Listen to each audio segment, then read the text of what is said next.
नमस्कार शेतकरी बंधूंनो. शेतातील सेंद्रिय पदार्थांचं विघटन करून पुनर्चक्रीकरण करता येतं.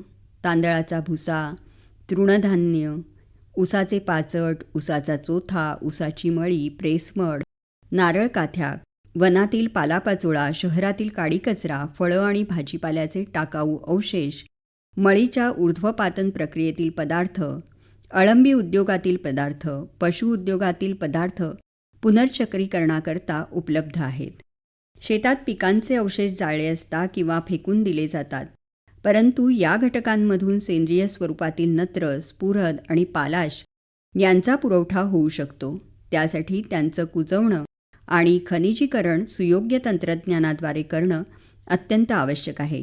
काढणी केल्यानंतर शेतामध्ये पिकांचे अवशेष भरपूर प्रमाणात उरतात. हे खनिजीकरण आणि कुजवण्याची प्रक्रिया करण्यासाठी साधारणपणे 4x2x1 मीटर आकारमानाचा खड्डा शेतावर तयार करावा. या खड्ड्यात शेतातील उपलब्ध मातीचा पहिल्यांदा 15 सेंटीमीटर जाडीचा थर भरावा.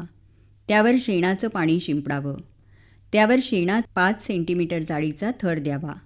या थरानंतर 1 किलोग्रॅम स्फुरद खत पसरावं. अशा प्रकारे खड्डा भरणी जमिनीपासून 5 सेंटीमीटर उंच येईपर्यंत करावी. त्यावर माती मिश्रित शेणाचं सारवण करावं.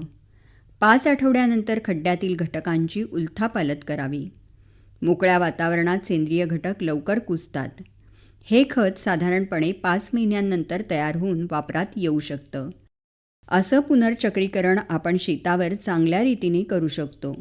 मंडळी, जमिनीची सुपीकता ही मुख्यत्वे करून पिकांना अन्नद्रव्य पुरवठा उपलब्ध करून देण्यावर अवलंबून असते. नत्र हे जमिनीत सेंद्रिय कर्बाच्या स्वरूपात उपलब्ध असतं.